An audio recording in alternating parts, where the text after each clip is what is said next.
చంద్రబాబు నాయుడు గారికి ఒకటే చెప్తున్నాం, నీ ఇష్టం రాష్ట్రంలో ఉన్నటువంటి 175 నియోజకవర్గాల్లో ఉన్నటువంటి వైఎస్ఆర్ పార్టీకి సంబంధించినటువంటి అందరినీ కూడా లోపలేసుకో, నీ మీద పోరాటం చేసేది ఖాయం. మేమంతా జైలుకి వెళ్ళటానికి సిద్ధంగానే ఉన్నాం.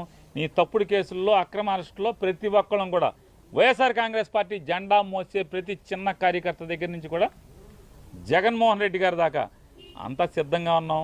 నీ చేతనైంది నువ్వు చేసుకో. అయినా సరే తెలుగుదేశం పార్టీ చేసేటువంటి తప్పుల మీద ప్రజలకి మోసం చేసే దాంట్లో పోరాటం చేయకుండా ఉండడం వదలం, నిన్ను నిలదీయకుండా ఉండడం వదలం అనేది కూడా చంద్రబాబు నాయుడు గారికి ఈ సందర్భంగా అంతిమంగా న్యాయం చేస్తుంది. జగన్మోహన్ రెడ్డి గారిని దగ్గర నుంచి కుటుంబాన్ని నువ్వు ఎవరిని వేధించదలుచుకున్నా మేము న్యాయ పోరాటం చేస్తాం, ధర్మ పోరాటం చేస్తాం. ఖచ్చితంగా నీ మీద తిరుగుబాటు చేసి రాజకీయ పోరాటం కూడా చేసి అన్నింటిని కూడా ఎదుర్కొని ఖచ్చితంగా 2029కి మీ ప్రభుత్వాన్ని పడదయడానికి కావాల్సినటువంటి ప్రతి పోరాటాన్ని చేస్తాం.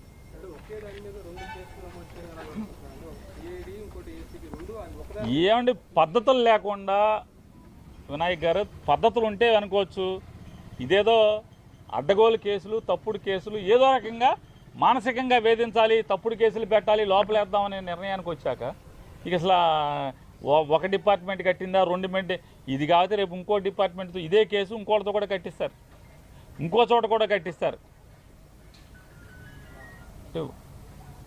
ఇక తప్పు అని చెప్పేవాడు లేడు. పేపర్లు టీవీలు, వాళ్ళ పేపర్లు టీవీలు బాజా కొడతా ఉంటాయి, వీళ్ళకి వంత పాడుతూ ఉంటాయి. ఇది కరెక్ట్ కేసు అంటారు. మామూలుగా ఇంతమందిని పొలం అమ్మిన వాళ్ళు ముద్దాయిగా లేరు.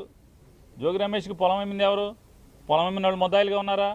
వాళ్ళు ఎందుకు లేరు, ముద్దాయిలుగా రారు అంటే అయితే సాక్ష్యంగా తీసుకురావాలి, లేదా చంద్రబాబు నాయుడు గారు చుట్టాలన్న అవ్వాలి, రెండిట్లు ఏదో ఒకటి అవ్వాలి.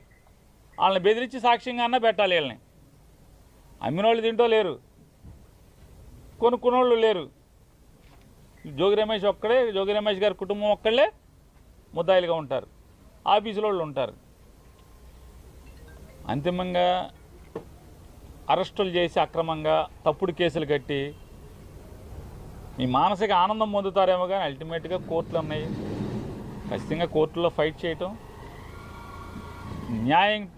న్యాయంగా మేము న్యాయాన్ని ఆశ్రయించి న్యాయస్థానాలను ఆశ్రయించి గెలవటం ఖాయం.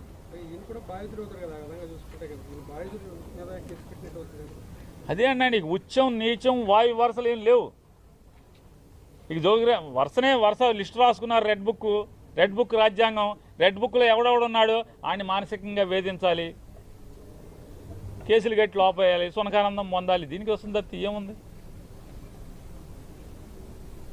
బాధితులు అవుతాడు. మీరు చెప్పినట్టు జోగి రమేష్ కుటుంబం బాధిత కుటుంబం అవ్వాలి, కానీ వీళ్ళనే నేరాంగం చేసినట్టుగా ముద్దాయిలు చేశారు.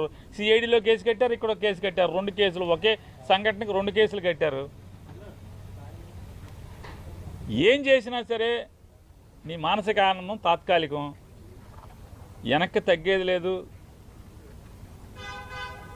తెలుగుదేశం పార్టీ మీద, కూటమి ప్రభుత్వం మీద, జనాలను చేసే మోసాల మీద, వాళ్ళ కూటమి ప్రభుత్వం ప్రజల్ని వంచే దాంట్లో కానీ ప్రజా వ్యతిరేక పరిపాలన చేసే దాంట్లో నిలదీయటం, పోరాటం చేయటం. జోగి రమేష్ ఆగడు, జోగి రమేష్ గారు కొడుకు ఆగడు, ఎవరు ఆగరు.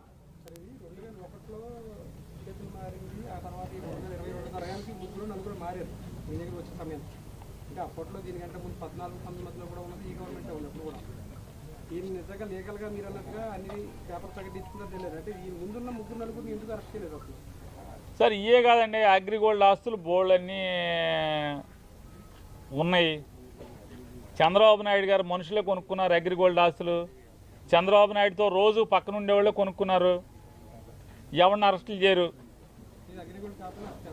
ఇది అగ్రిగోల్డ్ ఆస్తి కాదు, అగ్రిగోల్డ్ జీవోలో ఇచ్చిన సర్వే నంబరు కాదు. పోనీ గవర్నమెంట్ నిజంగానే ఆ నంబర్ తీసుకుని సర్వే చేస్తే ఈ భూమి అయితే పోనీ మన జోగి రమేష్ గారు వాళ్ళ కుటుంబాన్ని ఏదో వేధించవచ్చు. అది కాదు కదా. ఆ సర్వే నెంబర్ తీసుకొచ్చి ఫీల్డ్ సర్వే చేసినా కూడా ఆ భూమి ఇది కాదు. ఆ భూమి ఎక్కడ ఉంది, ఈ భూమి ఎక్కడ ఉంది. నిజంగానే జోగి రమేష్ గారి కుటుంబం తప్పు చేస్తే ఎవరైనా ఎందుకు వస్తారు? ఎవరైనా జోగి రమేష్ గారు మాత్రం బాధపడేదే ఉంటుంది. ఇక్కడ అక్రమ కేసు కాబట్టి ఎవరైనా సరే అంటే తండ్రిని ఏమీ చేయలేక పిల్లలను కూడా నువ్వు కక్ష సాధించడానికి కేసులో తప్పుడు కేసులు పెడుతున్నావు అనేది ఇక్కడ సమాజం బాధపడేది ఎవరైనా సరే. అంటే రాజకీయ కక్ష కోసం ఎంతకన్నా బరిదెగించి వెళ్తారు వీళ్ళు. తండ్రిని ఏమీ చేయలేక కొడుకుని అన్యాయంగా అక్రమంగా ఇరికిస్తున్నారని చెప్పని ఇవాళ పొద్దున్న జోగి రమేష్ గారి భార్య మాట్లాడుతుంది, నీకు పిల్లలు ఉన్నారయ్యా, మనవడు ఉన్నాడు, కొడుకున్నాడు, ఇవన్నీ ఉసురు పోసుకుంటున్నారనే చెప్తుంది ఆవిడ. నిజంగా చేసి ఉంటే మమ్మల్ని లోపల ఏమని చెప్తున్నారు, ఉరేసుకుంటామని చెప్తున్నారు కదా రమేష్ గారు. నిజంగా ఇది తప్పే అని కనుక నిరూపిస్తే ఖచ్చితంగా మేము ఉండమని చెప్తున్నాడు ఆయన. ఈ పాపాలకు అంతం లేదు, ఖచ్చితంగా ఈ పాపాలని పటాపంచలు చేసేదానికి అందరం పోరాడతాం. ఉచ్చం నీచం వాయు వరుసలు ఏం లేవు. ఇక వరుస లిస్ట్ రాసుకున్నారు, రెడ్ బుక్ రాజ్యాంగం. రెడ్ బుక్లో ఎవడెవడున్నాడు ఆయన మానసికంగా వేధించాలి, కేసులు కట్టి లోపేయాలి, సునకానందం పొందాలి. దీనికి వస్తుంది తప్ప ఏముంది? బాధితులు అవుతాడు. మీరు చెప్పినట్టు జోగి రమేష్ కుటుంబం బాధిత కుటుంబం అవ్వాలి, కానీ వీళ్ళనే నేరాంగం చేసినట్టుగా ముద్దాయిలు చేశారు. సిఐడిలో కేసు కట్టారు, ఇక్కడ కేసు కట్టారు. 2 కేసులు, ఒకే సంఘటనకి 2 కేసులు కట్టారు. ఏం చేసినా సరే నీ మానసిక ఆనందం తాత్కాలికం, వెనక్కి తగ్గేది లేదు. తెలుగుదేశం పార్టీ మీద, కూటమి ప్రభుత్వం మీద, జనాలను చేసే మోసాల మీద, వాళ్ళ కూటమి ప్రభుత్వం ప్రజల్ని వంచే దాంట్లో కానీ ప్రజా వ్యతిరేక పరిపాలన చేసే దాంట్లో నిలదీయటం, పోరాటం చేయటం జోగి రమేష్ ఆగడు, జోగి రమేష్ గారు కొడుకు ఆగడు, ఎవరు ఆగరు. సరే, ఇది 2001లో చేతులు మారింది. ఆ తర్వాత 2022 రయానికి ముగ్గురు నలుగురు మారారు మీ దగ్గర వచ్చే సమయం. అంటే అప్పట్లో దీనికంటే ముందు 14-19 మధ్యలో కూడా ఉన్నది ఈ గవర్నమెంటే ఉంది అప్పుడు కూడా. ఈయన నిజంగా లీగల్గా మీరు అన్నట్టుగా అన్ని పేపర్ ప్రకటించుకున్నది తెలియదు. అంటే ఈ ముందున్న ముగ్గురు నలుగురిని ఎందుకు అరెస్ట్ చేయలేదు అప్పుడు? సార్ ఇవే కాదండి, అగ్రిగోల్డ్ ఆస్తులు బోల్డన్నీ ఉన్నాయి.